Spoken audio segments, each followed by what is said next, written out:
Hey, what's up guys? This is Anthony from Anthony's Customs, and for this review, we are looking at the new Marvel Legends Build-A-Figure Venompool, I think is what it's called. I don't know, I'm not familiar. It's like two different characters put together, but I've never heard of either of these guys. I guess it's Venom and Deadpool, two very unpopular characters. No, I'm only kidding. Of course, they took the two most popular characters right now, which is not accurate, but they're definitely really popular, and turned them into one character.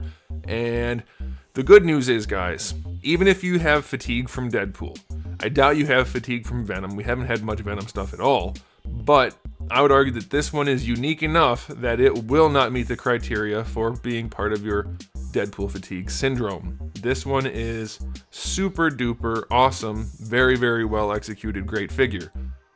There's definitely a lot of good stuff to talk about. There are a couple things that aren't great that we're going to have to talk about. You might have already noticed a couple of them, but overall, this is one of the most impressive things Hasbro has done in a long time. So let's go ahead and get him off the stand and take a closer look. This guy stands just about 8 inches to the top of his head, which makes him pretty close to, let's say 20.5 centimeters. And as you can tell, he is 8 inches tall only, which isn't huge, but he's a very girthy guy. I have never said that before in my life. He is very, very stout, very portly, and they captured a really good likeness here. It's just exactly what I would do if I was going to make a figure of this guy. It would look like this. I'm very, very pleased with Hasbro. Now, if you're curious about scaling, since he isn't that big, we'll do a couple little comparisons. Here's one against War Machine. This is a recent release. Pretty common figure, I think. It's relatively recent. I've seen it at the stores like a million times, but I had it on pre-order, so I didn't bother getting it, and now I got one finally. We'll be reviewing that soon. But there he is up against War Machine. And here he is up against a prototype for my action figure line, which is not out yet, but I am still working on. But there we go, we have a prototype of that compared to that, which I know very helpful for all of you, but I wanted to show it on camera. So there you go, sizes covered. Now, time for the question of the day. This is a question which is gonna cause people to want to fight in the comment section. Are we getting too much Deadpool stuff?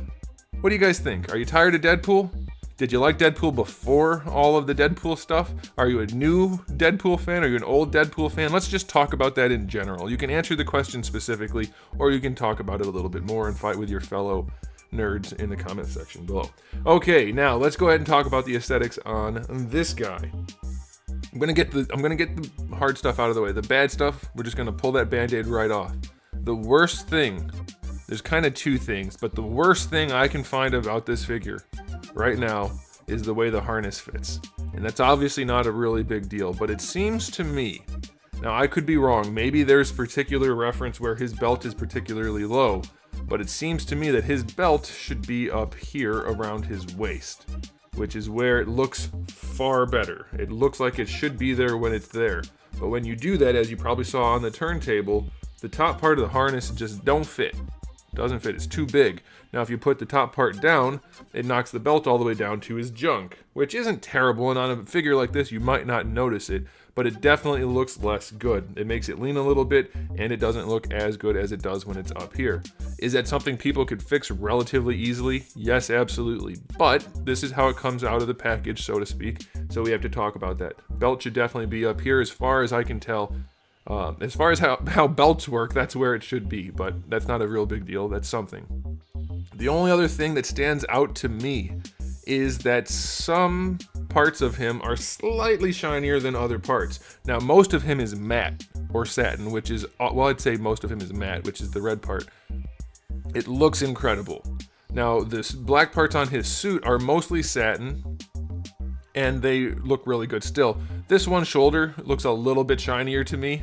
Obviously, that's not a real big deal, but it is something worth mentioning because this is a review. And that is also worth noting, that's the worst I could find on this thing. It is this thing is impressive. It is impressive as heck. And it's also sad because the figure's not, I'm also sad because this is the same company that makes some of the worst figures ever sometimes. And it bothers me because I know they can do it.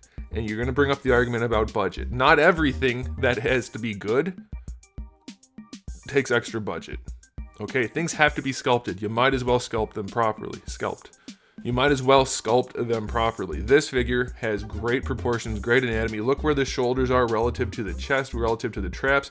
Look where they are relative to the head. Now, obviously, it's a very stylized figure because it's not a real human, but the principles of what is wrong with a lot of the other figures aren't here.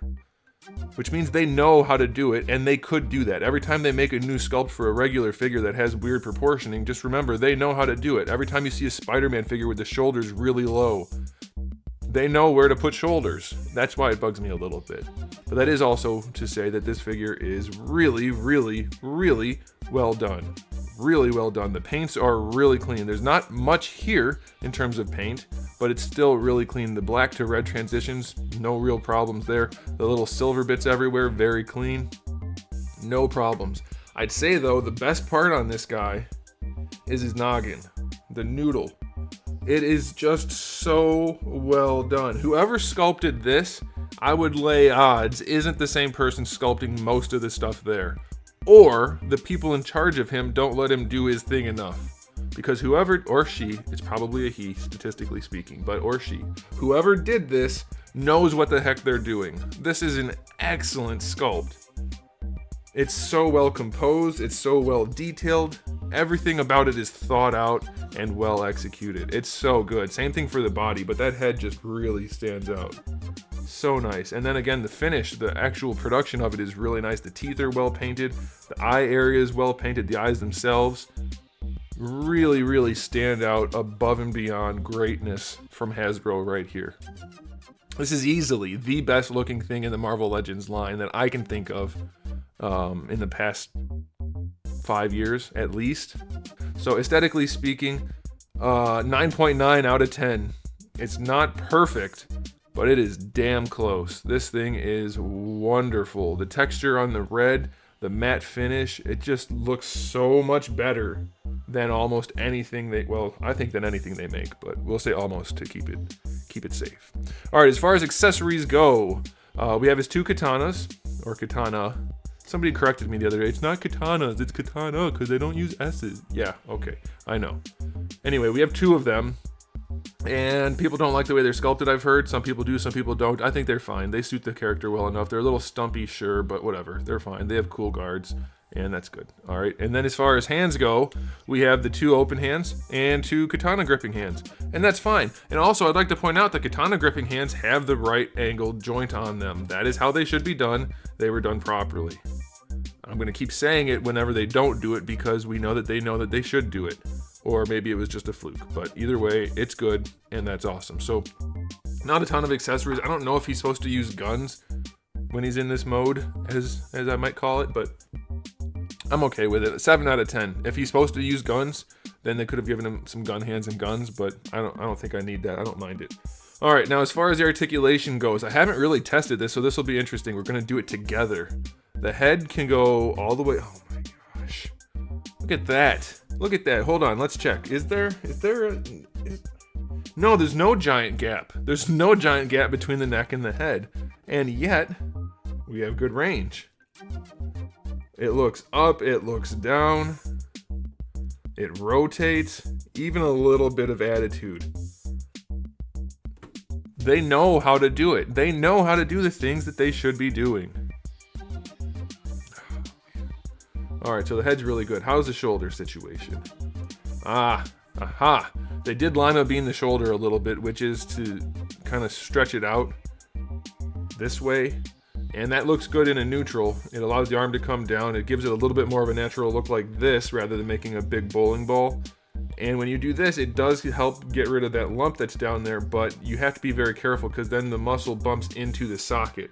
I don't think that's a huge problem that you can't raise his arms any more than that, but that is why. So you can decide if you like that or not. I'm just here to give you the info. You can decide how to use it. You do get your full rotation. You get your bicep swivel out of that. That's awesome. Single jointed elbow. I know a lot of people hate single jointed elbows. For a big guy like this, that's perfectly fine for me. I don't see any need for a double. It wouldn't look good and it wouldn't really work any better. So a single keeps the sculpt in place and gives you your good joint. No issue at all with that. Again, we already talked about the wrists. We have our swivel and our hinges. Ab crunch on this guy. It does go back, not a ton, a little bit, that's okay. There's still texture in there, so that's fine. Going forward, goes forward pretty far. Yeah, no issue there, that's good. That's nice. Full rotation, that's good. How do the hips work? Hips are, oh my goodness. I thought that he was pretty easy to put together, so that does make him easy to pop apart, but that's not like it's gonna fall off, so I don't really care. Hips are a little better than 45. I think that's all right. Let's see how we are going forward. Not bad. Not perfectly horizontal, and a little bit of a kick out to the side, but you can see there's no huge gaps or anything, so that is fine with me. Thigh swivel, obviously you already saw that.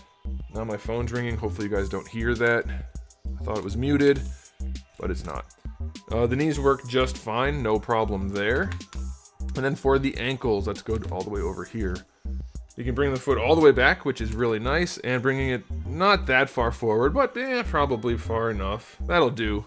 And then we have also our ankle rocker, which is a little steep, but it's not too bad. So articulation on this guy is at least as good as I was hoping, and it's definitely good enough in my estimation. So I'm going to give it an 8. Yeah, I mean, it's not like it's impressive or anything. It's good in some places, but it's not that great in others. So 8 out of 10. I think that's fair enough.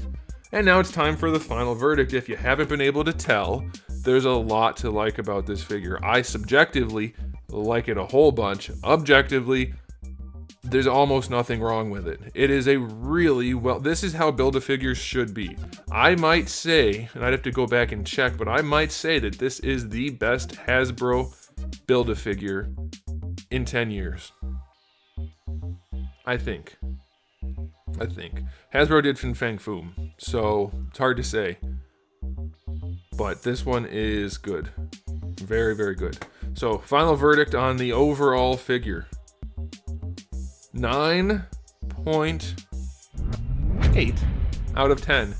It is exceptional. If you collect Marvel Legends, you need to buy this. If you don't, you should still buy this. Even if you don't want to buy the individual figures, track it down on eBay. I'm sure it's going to cost a fortune in no time. But really, really good figure. The only thing that really continues to grind my gears is that belt, and that's something I could fix if I wanted to, or just ignore. Because it's fine like that. Obviously, it's fine. It just looks so much nicer when it's up where it belongs. Gives him the even better proportions. But yeah, really, really good release, guys. Let me know how you feel about it. I love it.